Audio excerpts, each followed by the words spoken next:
Segundo os analíticos de Aristóteles, parte 3, quando o erro ocorre através da figura intermediária, não é possível que ambas as premissas sejam falsas em seu todo, pois quando B está sob A, não é possível que algo seja atribuído a todo B e nenhum A, conforme já foi dito antes, mas cabe que uma delas seja e qualquer uma. Se C se atribui a e a B, se for assumido que se atribui a, mas não se atribui a B, a premissa CA será verdadeira, ao passo que a outra será falsa. Por outro lado, se for assumido que C se atribui a B, mas não se atribui a nenhum A premissa BC será verdadeira, ao passo que a outra será falsa. Assim, se o silogismo do erro for privativo, está dito em quais circunstâncias e através de quais figuras se dará o erro. Por outro lado, se for afirmativo, quando for através do intermediador apropriado, é impossível que ambas as premissas sejam falsas, pois é necessário que ABC permaneça verdadeira, se há de se dar um silogismo, conforme já foi dito antes. Por conseguinte, a premissa CA sempre há de ser falsa, pois é ela a que se presta a conversão. É do modo semelhante mesmo se o intermediador for assumido a partir de outra coordenação de termos, conforme foi dito também a respeito do erro privativo, pois é necessário que a premissa BD permaneça verdadeira e que AD A seja convertida, e este erro é idêntico ao anterior. Mas, quando não for através do intermediador apropriado, se D estiver sob A, esta premissa há de ser verdadeira e a outra há de ser falsa, pois é cabível que A seja atribuído a vários itens que não estão uns sobre os outros. Mas, se D não estiver sob A, é evidente que esta premissa há de ser sempre falsa, pois ela é assumida conforme afirmativa, ao passo que a premissa BD pode ser verdadeira ou falsa, pois nada impede que A não seja atribuído a nenhum D, ao passo que D seja atribuído a todo B, por exemplo. Animal não se atribuir à ciência, e ciência atribuir-se à música. Tampouco nada impede que A não seja atribuído a nenhum D, nem D atribuído a nenhum B. Assim é manifesto que, quando o intermediador não está sob A, é cabível que sejam falsas as premissas, ou qualquer uma delas. Assim é manifesto de quantos modos e através de quais figuras é cabível que ocorram os erros por silogismo, tanto a respeito dos imediatos como a respeito daquilo que se prova através de demonstração. Também é manifesto que, necessariamente, se alguma sensação estiver faltando, também faltará algum conhecimento, o qual será impossível adquirir, visto que aprendemos ou por indução ou por demonstração, e a demonstração procede a partir de universais, a indução a partir de particulares, e é impossível vir a considerar os universais sem ser através de indução, visto que é possível tomar conhecimentos através de indução, até mesmo os itens que se dizem por subtração, porque alguns, mesmo se não forem separados, atribuem-se a cada gênero na medida em que cada gênero é de tal e tal qualidade, e é impossível efetuar indução sem dispor de sensação, pois a sensação se dá a respeito dos particulares. Assim, não é possível tomar conhecimento de tais coisas. Não é possível nem a partir dos universais, sem indução, nem através de indução, sem a sensação. Todo silogismo procede através de três termos. Um tipo de silogismo é capaz de provar que A se atribui a C porque se atribui a B e este se atribui a C, ao passo que o outro tipo é privativo, o qual possui uma premissa de que algo se atribui a algo e outra premissa de que algo não se atribui a algo. É manifesto que, então, que os princípios e assim chamadas hipóteses são premissas desse tipo, pois é necessário fazer a prova assumindo-as desse modo, por exemplo, que A se atribui a C através de B, e por sua vez que A se atribui a B através de um outro intermediador, e do mesmo modo que B se atribui a C. Para os que fazem silogismos, conforme a opinião e apenas de modo dialético, é evidente que se deve procurar apenas isto. Se o silogismo vem a ser a partir das opiniões mais reputadas possíveis. Por conseguinte, mesmo se algo não for verdadeiramente intermediador de A e B, mas for reputado que é quem conclui silogisticamente através dele, terá concluído dialeticamente. No entanto, com relação à verdade, é preciso examinar a partir daquilo que é o caso. É deste modo, visto que há algo que em si mesmo se predica de outra coisa não por concomitância. Por concomitância quer dizer, por exemplo, afirmamos eventualmente que aquele branco é homem, mas não o afirmamos de maneira semelhante a um homem é branco, pois um homem sem ser algo distinto é branco, ao passo que o branco é homem porque sucede a um homem como concomitante ser branco. Há então alguns itens de tal tipo que se predicam das coisas em si mesmas. Admita-se que C é tal que ele próprio não mais se atribui a outro, mas a ele se atribui primitivamente B, isto é, não há nenhum intermediário entre eles. Novamente, admita-se que E se atribui a F deste mesmo modo e que este se atribui a B. É necessário que isto se detenha ou é possível prosseguir ao infinito? Por outro lado, se nada se predica de A em si mesmo e A se atribui a H primitivamente e a nenhum intermediário anterior, e se H se atribui a G e este se atribui a B, também é necessário que isto se detenha, ou também seria possível que isto prosseguisse ao infinito. Este caso é diferente do anterior nesta medida. O primeiro é, será que é possível para quem assume como início aquilo que não se atribui a nenhum outro item, mas a que outro item se atribui, prosseguir ao infinito, para cima? Ao passo que a segunda questão consiste em examinar se é possível prosseguir ao infinito na direção para baixo, assumindo como início aquilo que em si mesmo se predica de outro modo, mas do qual nada se predica. Além disso, é possível que os intermediários sejam infinitos, sendo limitados os extremos. Quero dizer, se A se atribui a C e B é intermediador deles, se há outros intermediadores de B e A, e destes, por sua vez, outros, seria possível que também isto prosseguisse ao infinito? Ou seria impossível? Examinar isso é o mesmo que examinar se as demonstrações procedem ao infinito e se pode haver demonstração de absolutamente tudo, ou se, pelo contrário, os termos se limitam uns em relação aos outros. Afirmo semelhantemente também no que se respeita às premissas e aos silogismos privativos, por exemplo. Se A não se atribui a nenhum B, ou primitivamente não se atribui, ou haverá algum intermediário anterior ao qual A não se atribui, por exemplo. Se não se atribui a G, o qual se atribui a todo B, e novamente ainda um outro anterior a este, por exemplo, se não se atribui a H, o qual se atribui a todo G, também neste caso, ou serão infinitos os termos anteriores aos quais A se atribui ou isso se detém.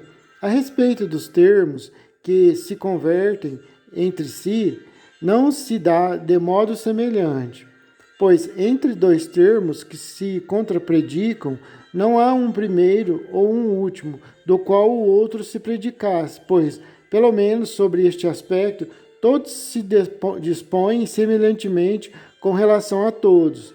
quer sejam infinitos os termos que se predicam de um mesmo, quer sejam infinitas ambas as séries sobre as quais tem-se o impasse, a menos que seja possível que se contraprediquem, não de maneira semelhante, mas um como concomitante, outro como predicado. É evidente que não é possível que os intermediários sejam ilimitados. Se as predicações se detêm tanto para baixo como para cima, quero dizer, por para cima, a predicação que é em direção ao mais universal e por para baixo, a que é em direção ao particular. Se fossem ilimitados, os intermediários de A predicariam-se de F. Se fossem ilimitados, os intermediários de A, predicando-se de F, sobre os quais se aplique B, é evidente que também seria possível, a partir de A, na direção para baixo, predicar algo a respeito de algo ilimitadamente, pois antes de chegar a F, os intermediários seriam ilimitados, e também na direção para cima, a partir de F, seriam ilimitados os intermediários antes de chegar a A. Por conseguinte, se isto é possível, também é impossível que sejam ilimitados os intermediários entre A e F. Tampouco fará alguma diferença se alguém disser que entre A, B e F, alguns são contínuos aos outros, de modo a não haver intermediário entre eles, e que não seria possível assumir outros. Ora, com relação àquele que assumo, entre os itens B, os intermediários relativos a ou a F serão os ilimitados, ou não. Não faz diferença o item a partir do qual, primeiramente, haveria intermediários ilimitados, quer seja de uma vez, quer sejam não de uma vez, pois os que são depois seriam ilimitados. Manifestamente, também na demonstração privativa, as séries se detêm, visto que se detém em ambas as direções na demonstração afirmativa. Admita-se que não é possível prosseguir ao infinito, nem na direção para cima, a partir do último por último, quero dizer, aquele que não se atribui a nenhum outro, ao passo que outros se lhe atribui, por exemplo, F, nem a partir do primeiro, em direção ao último por primeiro, quer dizer, aquele que se afirma de outro, ao passo que nenhum outro deles se afirma. Com efeito, se isto é o caso, também no que respeita à negação às séries onde se deter. Com efeito, de três modos se prova que algo não se atribui a algo. Eis um deles: B se atribui a tudo aquilo a que C se atribui, mas A não se atribui a nada a que se atribui B, no que respeita à premissa BC e sempre no que respeita ao segundo intervalo. É necessário progredir até os imediatos, pois este intervalo é afirmativo. E se o outro termo A anteriormente não se atribui a um outro, por exemplo, a D, evidentemente será preciso que este seja atribuído a todo B. Se, de novo, A não se atribui a um outro termo anterior a D, será preciso que este outro termo seja atribuído a todo D. Por conseguinte, visto que o procedimento se detém na direção para cima, também há de se deter em direção a A, e deveria haver um termo ao qual A primitivamente não é atribuído. Por conseguinte, visto que o procedimento se detém na direção para cima, também há de se deter em direção a A, e deverá haver um termo ao qual primitivamente A não é atribuído. Por sua vez, se B se atribui a todo A, mas a nenhum C, A não se atribui a nenhum C. De novo, se for preciso provar aquilo, evidentemente se há de provar ou através do modo acima exposto, ou através deste, ou através do terceiro. Ora, o primeiro modo foi exposto, o segundo, por sua vez, será elucidado. É assim que se poderia provar, por exemplo, D se atribui a todo B, mas a nenhum C, visto que é necessário que algo seja atribuído a B De novo, se D não for atribuído a C, algum outro que não se atribui a C se atribui a D. Assim, visto que o atribuir-se sempre se detém na direção para cima, também há de se deter o não se atribuir.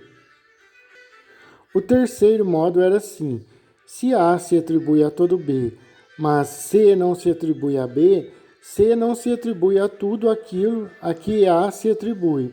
De novo, isto há de se provar ou através dos modos acima mencionados ou de maneira semelhante. Daquele modo, com efeito, a série se detém. Se for deste modo, novamente, deve-se assumir que B se atribui a E, ao qual C não se atribui em seu todo.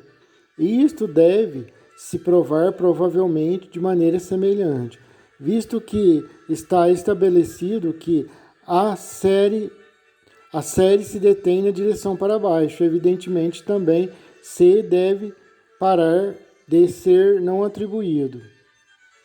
É também manifesto que, mesmo que C prove não por um único procedimento, mas por muitos, às vezes pela figura, às vezes pela segunda ou pela terceira, também assim a série há de se deter, pois os procedimentos são limitados e necessariamente tudo que se limita por um número limitado de vezes tem um limite.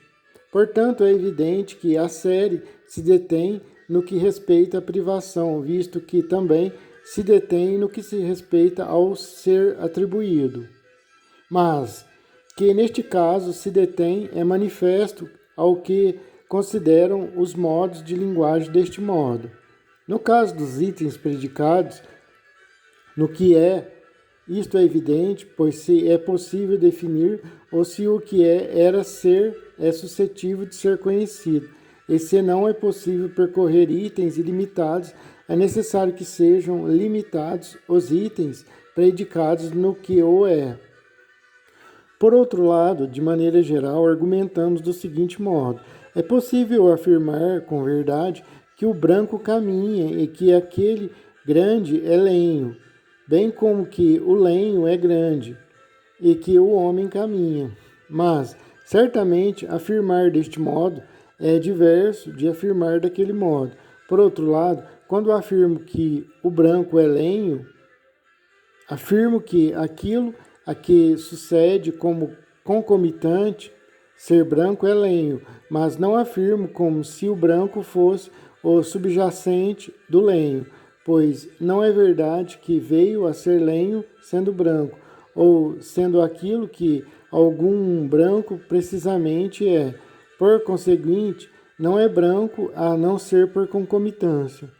Por outro lado, quando afirmo que o lenho é branco, não afirmo que é branco algum outro item, e que a este sucede como concomitante ser lenho.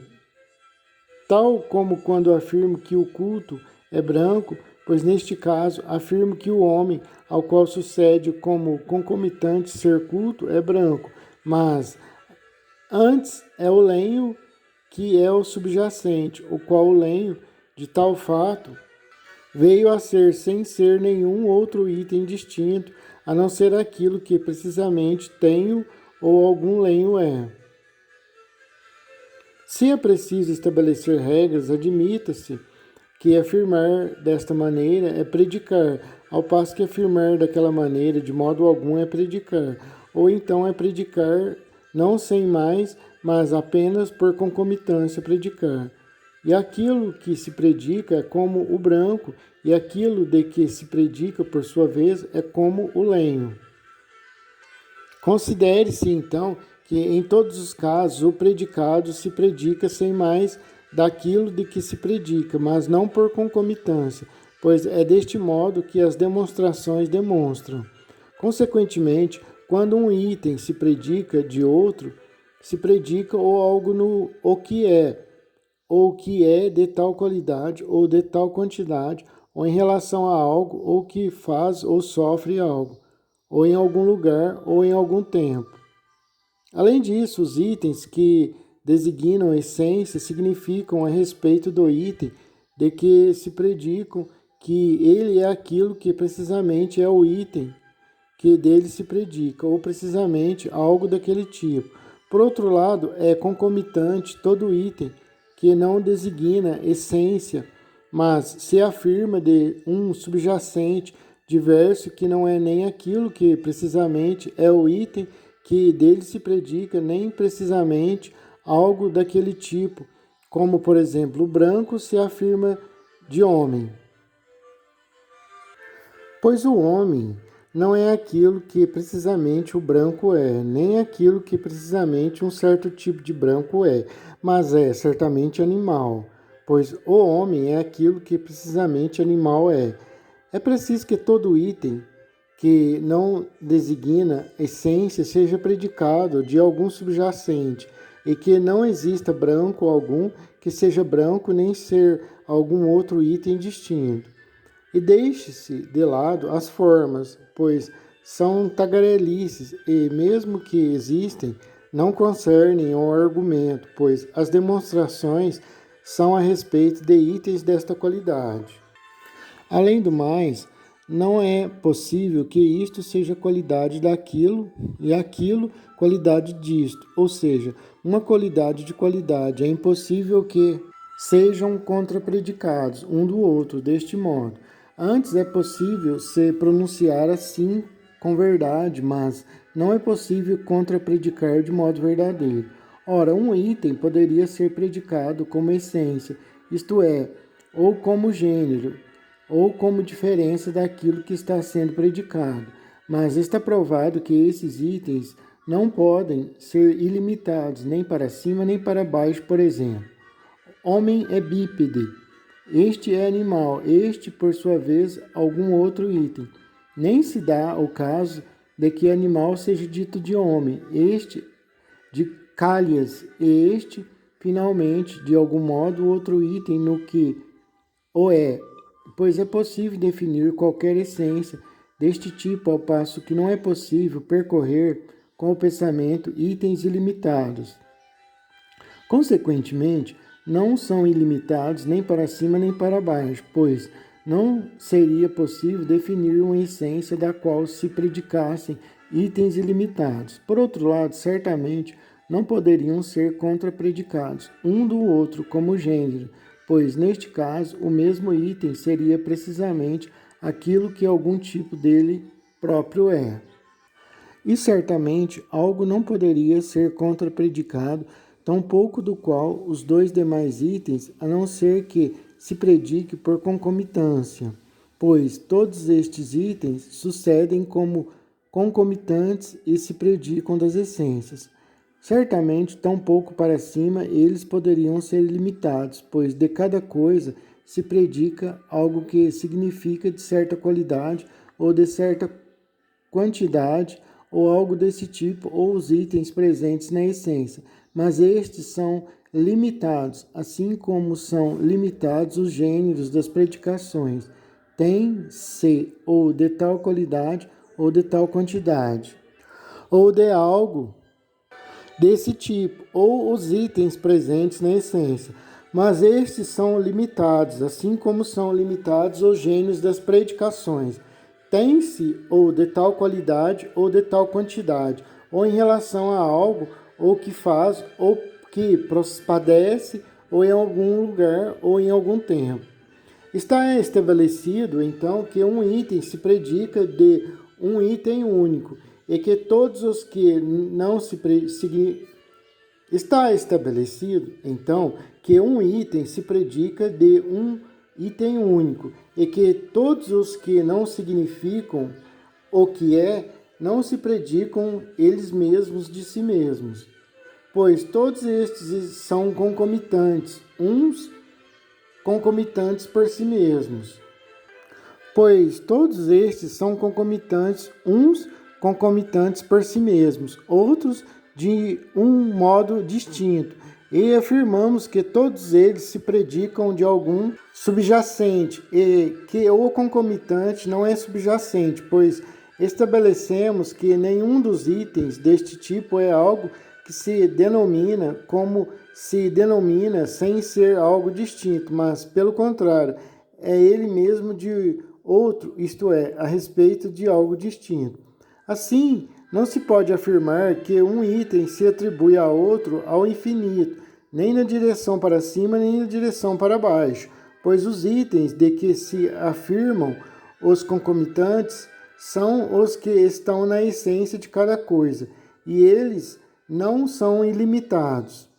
E tanto estes, como também os concomitantes, são predicados na direção para cima, e ambos não são ilimitados. Necessariamente, portanto, há algo de que primitivamente se predica algum item, e, neste último, algum outro, e isto se detém, ou seja, existe algo que não mais se predica de nenhum item anterior, e dele nenhum outro item é anteriormente predicado.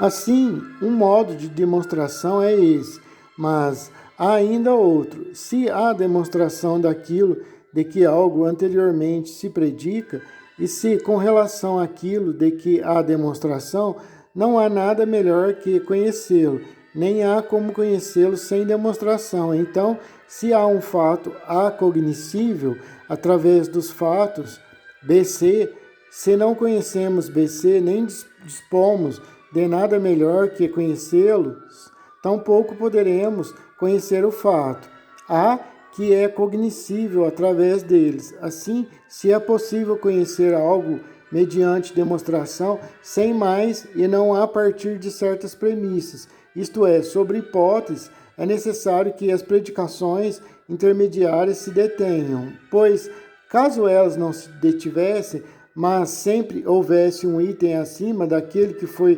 previamente tomado, haveria demonstração a respeito de todos eles. Por conseguinte, visto que não é possível percorrer os ilimitados, não poderíamos conhecer mediante demonstração as coisas de que há demonstração. Logo, visto que em relação a elas não dispomos de nada melhor que conhecê-las, não seria possível conhecer nada mediante demonstração sem mais, mas apenas sobre hipótese. Assim, de um ponto de vista geral, é a partir dessas considerações que se poderia confiar no que foi dito, mas, do ponto de vista da analística, a partir do seguinte será manifesto de maneira mais concisa que nem para cima nem para baixo é possível haver predicados ilimitados nas ciências demonstrativas, a respeito das quais é a presente investigação. Ora, a demonstração diz respeito ao que se atribui às coisas por si mesmas e aos atributos por si mesmos. São de dois tipos: todos os que estão inerentes no que é daquilo que se predicam, bem como aqueles em cujo o que é estão inerentes os próprios sujeitos a quem atribuem, por exemplo, para o número ímpar, o qual se atribui ao número, ao passo que o próprio número está inerente em sua definição. Por sua vez, a pluralidade ou o divisível estão inerentes na definição do número. Assim, não é possível que nenhum desses dois tipos de atributo por si mesmo seja ilimitado, nem como o ímpar a respeito do número, pois novamente haveria para o ímpar outro item, a ele atribuído, no qual ele estaria inerente. Mas, se isto for o caso, o número, em primeiro lugar, haverá de estar inerente nos itens que a ele mesmo se atribuem. Ora, se não é possível que a um único item sejam atribuídos tais itens ilimitados, tampouco para cima poderá haver itens ilimitados. Além do mais, seria necessário que todos esses itens em conjunto fossem atribuídos ao primeiro, isto é, ao número, e que o número fosse atribuído a eles, de modo que seriam contrapredicados e não se estenderiam sobre mais casos. Mas tampouco são ilimitados os itens que estão inerentes no o que é, pois se fossem, tampouco seria possível definir. Por conseguinte, se todos os predicados se dizem por si mesmos, e se estes não são ilimitados, as predicações se detêm na direção para cima, de modo que também na direção para baixo. E se é assim, também serão sempre limitados os intermediários entre dois termos. E se isto é verdade, é já evidente que é necessário haver princípios também das demonstrações e não haver demonstrações de tudo, tal como dizíamos no começo, afirmarem alguns. Se há princípios, não é verdade que tudo é demonstrável, nem é verdade que é possível avançar ao infinito, pois ser verdadeiro qualquer um destes dois pontos não é nada mais senão não haver nenhum intervalo imediato e indivisível, mas ser todo intervalo divisível, pois é por se inserir no meio de um termo e não por se tomar adicionalmente um outro que se demonstra aquilo que se demonstra, de modo que, se fosse possível que isto prosseguisse ao infinito, também seria possível haver entre dois termos intermediários em número ilimitado. Mas isto é impossível se as predicações se detêm para cima e para baixo, e que se detém foi anteriormente provado de um modo de vista geral e agora do ponto de vista da analítica. Uma vez provados esses pontos, é manifesto que, se um mesmo termo for atribuído a dois, por exemplo, se A for atribuído a C e a D, que não se predicam um do outro, ou de modo algum, ou não a respeito de todo, ele nem sempre há de ser atribuído em virtude de algo comum. Por exemplo, ao isósceles e ao escaleno, o ter ângulos iguais a dois retos se atribui em virtude de algo comum, pois se lhes atribui enquanto são uma figura de certo tipo, mas não enquanto são respectivamente distintos. Mas isto nem sempre é assim. Seja B aquilo em virtude de que A se atribui a C e D. Evidentemente também B há de se atribuir a C e D em virtude de algo comum e este em virtude de outra coisa comum, de modo que entre dois termos incidiriam infinitos termos intermediários, mas isto é impossível. Assim, nem sempre é necessário que um mesmo termo se atribua a vários em virtude de algo comum, visto que deve haver intervalos imediatos. No entanto, é necessário que os termos estejam no mesmo gênero e sejam contribuídos dos mesmos itens indivisíveis, visto que o atributo comum há de ser algo que se lhes atribui por si mesmos, pois não era possível transportar de um gênero para outro aquilo que se prova. É também manifesto que, quando A se atribui a B, se há algum intermediador, é possível provar que A se atribui a B, e os elementos disso são os mesmos que os intermediadores, e em igual quantidade. Pois as premissas imediatas são elementos, ou todas elas, ou as universais. Mas se não há intermediador, não mais há demonstração, mas seria este um caminho em direção aos princípios. Semelhantemente, se A não se atribui a B, se há algum intermediador ou algo anterior a A, não se atribui a demonstração, mas se não há demonstração, mas isto será um princípio, e os elementos serão tantos quantos são os termos, pois as premissas envolvendo tais termos são princípios da demonstração. E tal como há alguns princípios indemonstráveis que afirmam que isso é isto aqui, ou que isto se atribui a isto aqui. Do mesmo modo, também há princípios indemonstráveis que afirmam que isso não é isto aqui, ou que isso não se atribui a isto aqui. Por conseguinte, alguns princípios são a respeito de algo ser o caso, outros a respeito de algo não ser o caso. Quando é preciso provar, deve-se assumir aquilo que primeiramente se predica de B. Admita-se que é C, e deste semelhantemente predique-se D. Quem continuamente procede desse modo, ao provar, jamais assume uma premissa extrema a A, nem um atributo extremo a A. Antes, é sempre o intermediador que se adensam até que se torne indivisível e único. É único quando se torna imediato, e é a proposição imediata que, sem mais, é uma proposição única. E tal como nos demais casos, o princípio é simples, embora não seja o mesmo por toda parte, mas no peso é a mina, na música, o semitom, e em outros casos, outras coisas.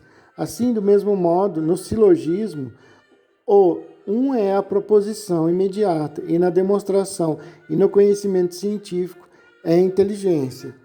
Nos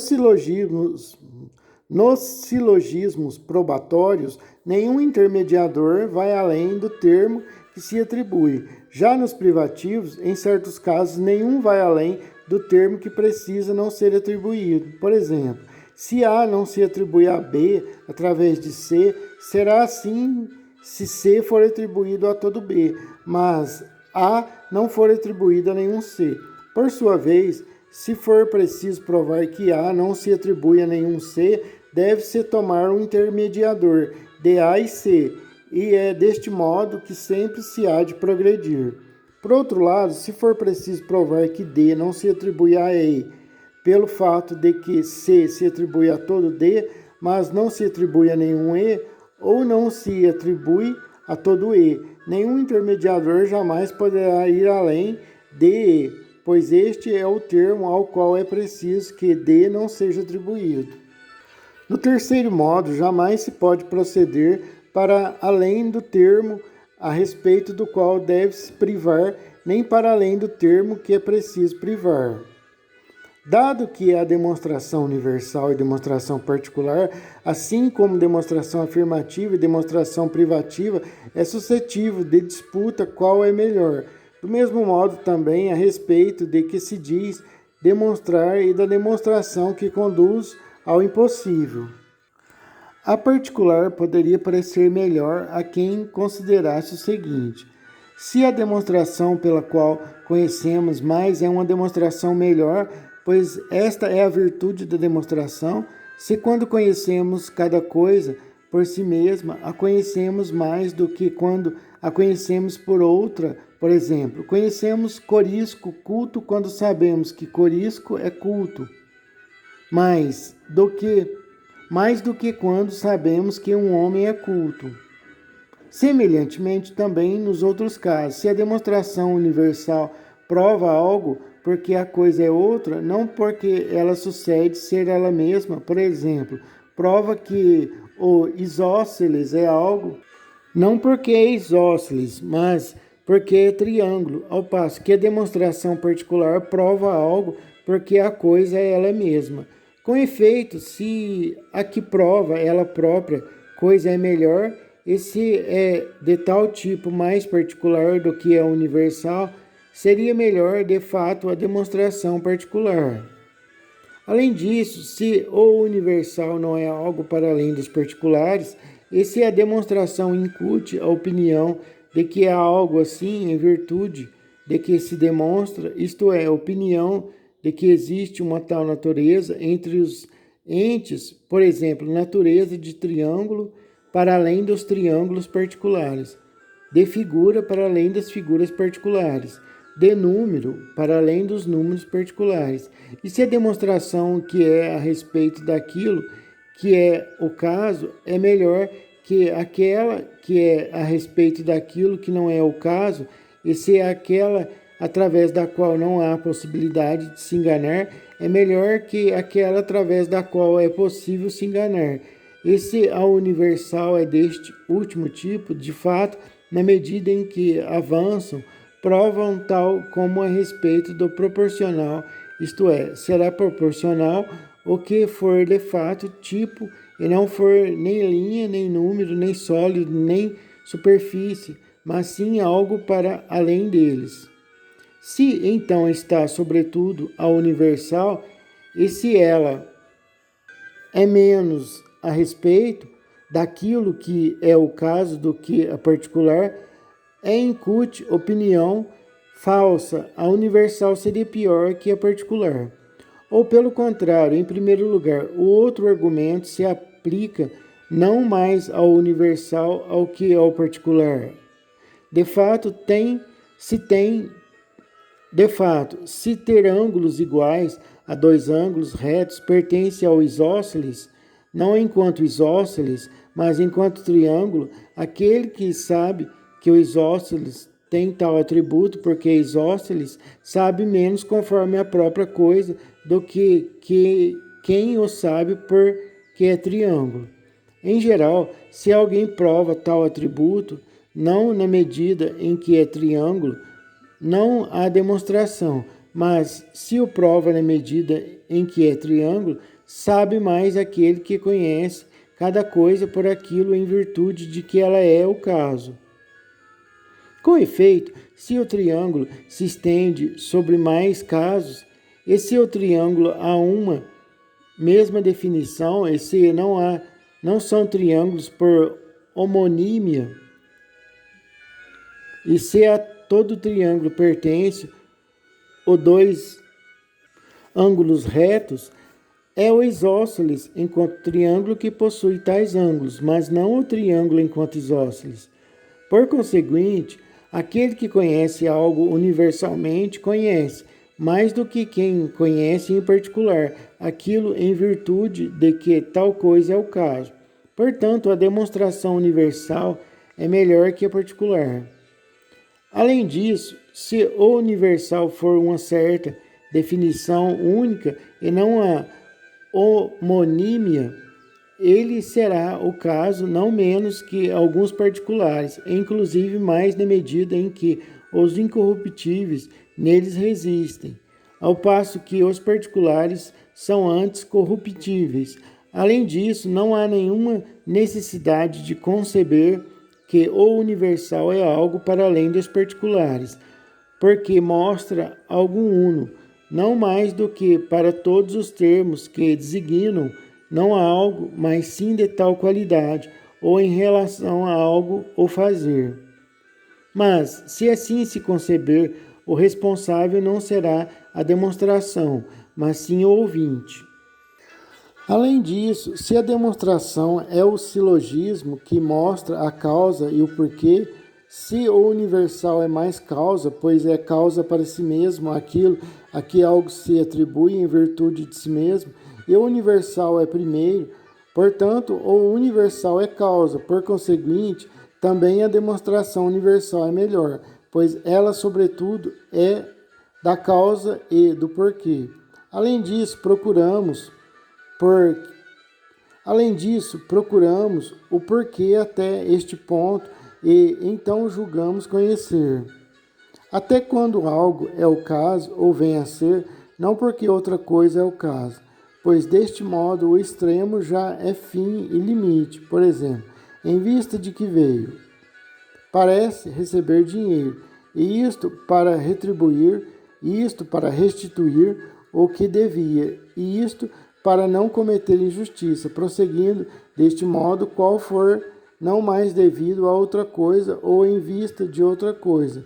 Afirmamos que veio ou que é ou que vem a ser, devido a tal e tal coisa como fim, e afirmamos que então sabemos do melhor modo porque ele veio. Ora, se no que respeita a todas as outras causas e todos os porquês, se dá semelhantemente, e se é deste modo que mais conhecemos no que respeita a todas as causas, que são como em vista de que, então, também a respeito das outras conhecemos mais quando algo é o caso, não mais porque outra coisa é o caso.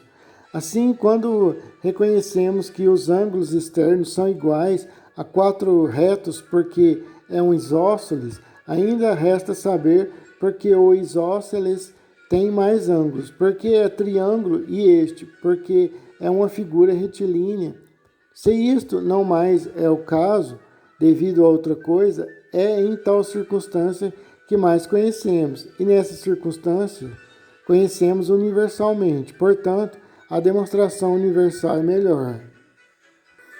Além disso, na medida em que uma demonstração é mais particular, ela incide em direção aos ilimitados, ao passo que a universal incide em direção ao simples e ao limite. Ora, enquanto ilimitadas, as coisas não são cognoscíveis, mas na medida em que se encontram limitadas, são cognoscíveis. Portanto, na medida em que são universais, são mais cognoscíveis do que na medida em que são particulares. Portanto, os universais são mais demonstráveis, e dos itens mais demonstráveis há mais demonstração, pois os relativos são mais simultaneamente. Portanto, a demonstração universal é melhor, visto que é também mais demonstração. Além disso, se aquela pela qual se conhece isto e outra coisa é preferível àquela pela qual se conhece apenas isto, e se quem possui a demonstração universal conhece também o particular, mas este não conhece a demonstração universal, por conseguinte, também deste modo é preferível ao universal. E ainda do seguinte modo, provar mais universalmente é provar através de um intermediador, que está mais próximo do princípio, e o mais próximo é o intermediato, e este é princípio. Ora, se a demonstração que procede deste, o princípio, é mais exata que aquela que não procede desde o princípio, a demonstração que mais procede desde o princípio é mais exata que aquela que procede menos desde o princípio, e é de tal tipo a mais universal. Portanto, a universal é a mais poderosa. Por exemplo, se fosse preciso demonstrar a respeito de D, são intermediadores B e C. Com efeito, B é mais alto, de modo que a demonstração através dele é mais universal. No entanto, alguns dos argumentos apresentados são genéricos, que a demonstração universal é mais importante. É sobretudo evidente porque, ao dispor da premissa anterior, de certo modo conhecemos também a posterior, isto é, dela dispomos em potência. Por exemplo, se alguém sabe que todo triângulo tem ângulos iguais a dois retos, de certo modo também sabe, em potência, que o isósceles tem ângulos iguais a dois retos, mesmo se não souber que o isósceles é triângulo. Por outro lado, quem dispõe daquela segunda premissa, de modo algum conhece o universal, nem em potência, nem efetivamente. E a demonstração universal é inteligível, ao passo que a particular termina na sensação. Que a demonstração universal é melhor que a particular, considere-se estabelecido por nós, nesse tanto. Por outro lado, que a probatória é melhor que a privativa, será evidente a partir do que se segue. Admita-se como melhor que as outras demonstrações, sendo idênticas às demais condições, justamente esta, a que procede a partir de um menor número de postulados, hipóteses ou premissas, pois se tais itens são semelhantes, conhecidos, é através do menor número deles que ocorrerá reconhecer mais rapidamente, isto é preferível. A explicação desta pretensão de que é melhor a demonstração que procede a partir de um número menor de itens é, de modo geral, a seguinte: seus intermediadores são conhecidos de modo semelhante e seus anteriores são mais conhecidos, tome-se uma demonstração em que A se atribui a E, através dos intermediadores B, C, D, e outra em que A se atribui a E através dos intermediadores F, G.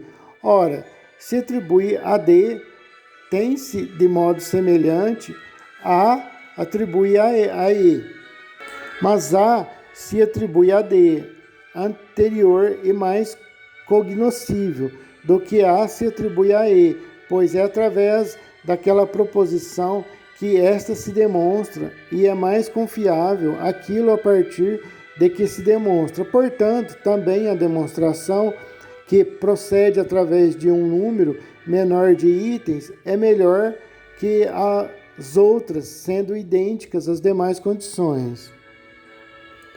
Ambas provam, através de 3 termos e 2 premissas, mas uma assume que algo é o caso, ao passo que a outra assume que algo é o caso e que algo não é o caso. Ora, esta procede a partir de um maior número de itens, de tal modo que é pior.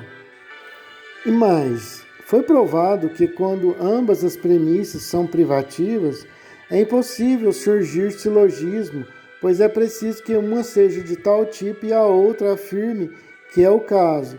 Diante disso, é preciso aprender ainda o seguinte: quando uma demonstração cresce, é necessário que surjam várias premissas afirmativas, ao passo que, em qualquer silogismo, é impossível que as privativas sejam mais de uma. Admita-se que A não se atribui a nenhum B, ao passo que B se atribui a todo C. Ora, se for preciso fazer crescer ambas as premissas, deve-se inserir um intermediador de B a A, seja D o intermediador, e de CB, seja E. Ora, é manifesto que E é afirmativo, ao passo que D é afirmativo a respeito de B, mas subjacente como privado em relação a A, pois é preciso que D se afirme de todo B e que A não seja atribuído a nenhum D. Assim surge uma única premissa privativa, a premissa DA. Tem-se o mesmo modo também nos outros tipos de silogismo, pois o intermediador dos termos afirmativos sempre é afirmativo em relação a ambos. Já no silogismo privativo, é necessário que o intermediador seja privativo a respeito de um dos termos, de modo que esta venha a ser a única premissa de tal tipo, ao passo que as demais são afirmativas. Ora, se é mais cognoscível e mais confiável aquilo através de que se prova, e visto que a premissa privativa se prova através de uma afirmativa, ao passo que esta não se prova através daquela, esta é melhor na medida em que é anterior, mais cognoscível e mais confiável. Além disso, se a premissa imediata universal é princípio de silogismo, se a premissa universal é afirmativa na demonstração probatória, mas se negativa na demonstração privativa, e se a afirmativa é anterior e mais cognoscível que a negativa, pois é pela afirmação que a negação é reconhecida, e é anterior à afirmação, assim como ser o caso é anterior a não ser o caso. Por conseguinte, o princípio da demonstração probatória é melhor que o da privativa, e a que se utiliza de princípios melhores é melhor. Além disso, ela tem mais o caráter de princípio, pois sem a probatória não há privativa. Visto que a demonstração afirmativa é melhor que a privativa, evidentemente também é melhor que a demonstração que conduz ao impossível.